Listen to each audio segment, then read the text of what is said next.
kita bisa ketemu lagi di tutorial pembukuan sederhana untuk UKM. Jadi kalau teman-teman sudah punya filenya sebelumnya, teman-teman bisa langsung buka dulu file template pembukuan sederhana yang ada. Kemudian nanti kita akan bahas ya. Nah, kalau sudah dibuka, silakan dibuka dulu di bagian petunjuk. Nanti teman-teman di situ akan dapat petunjuk bagaimana mengisi dari penjualan, pengeluaran, lain-lain sampai nanti gimana dapat laporannya ya. Nah, ini kalau misalnya kita klik di bagian penjualan akan keluar seperti itu. Kalau teman-teman klik di pengeluaran akan kelihatan seperti ini tampilannya. Terus kalau klik lain-lain, nah ini jadi seperti ini tampilannya.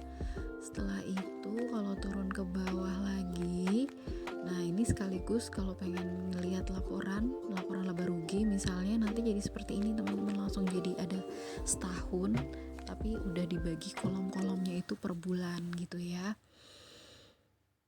seperti ini terus sampai nanti ada sampai bulan Desember gitu. Nah terus kita balik lagi ke petunjuk, nanti kalau teman-teman klik neraca maka muncul tampilannya seperti ini gitu. Nih kenapa kok bisa ada angka 20 juta, nanti kita jelasin juga ya. Kemudian yang terakhir itu adalah daftar akun. Nah walaupun itu tempatnya paling bawah, tapi ini justru yang harus disetting pertama. Seperti yang kemarin sudah saya jelaskan, ada apa saja sih isi dari akun-akun itu, mulai dari akun neraca yaitu aset, utang, modal, sama akun laba rugi itu yang terdiri dari berbagai pendapatan dan beban gitu ya. Seperti itu. Nanti di sini juga ada daftar aset tetap yang bisa teman-teman isi, dan yang di bagian terakhir itu adalah catatan atas laporan keuangan. Oke, sekarang kita akan, sebelum kita praktek bagaimana mengisi transaksi masing-masing, saya akan masuk dulu ke daftar akun. Jangan lupa teman-teman untuk melakukan setting atas akun-akun yang dibutuhkan oleh usahanya masing-masing. Jadi itu bisa disesuaikan ya. Nah misalnya sekarang saya akan kasih contoh kalau misalnya kita melakukan transaksi yang terkait penjualan atau pendapatan untuk usaha kita.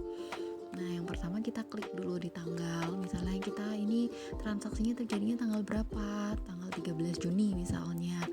Nah terus habis itu kita klik yang di bagian transaksi, misalnya kalau untuk yang penjualan online misalnya, kita terima pendapatan online dari customer A misalnya. Oke, kita masukkan.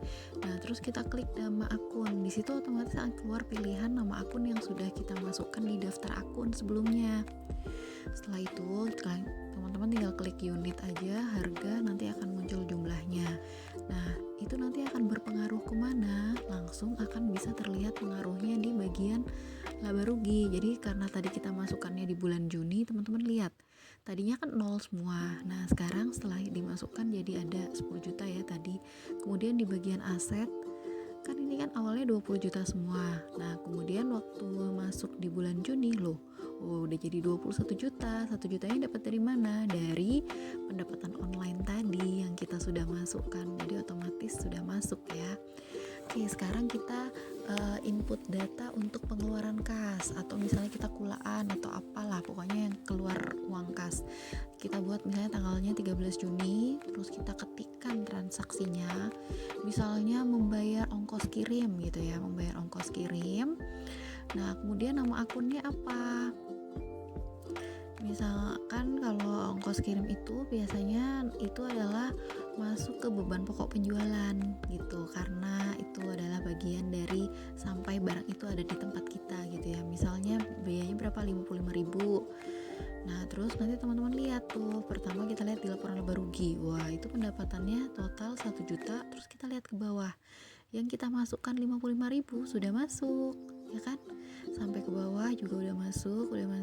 Terus kelihatan laba kita adalah 945.000 atau marginnya sekitar 95%. Terus kelihatan ya di bagian kasnya juga jadi berkurang 55.000 jadi 20.945. Jadi kelihatan ya, itu semuanya saling terhubung antar sheet. Dan selamat mencoba teman-teman semuanya.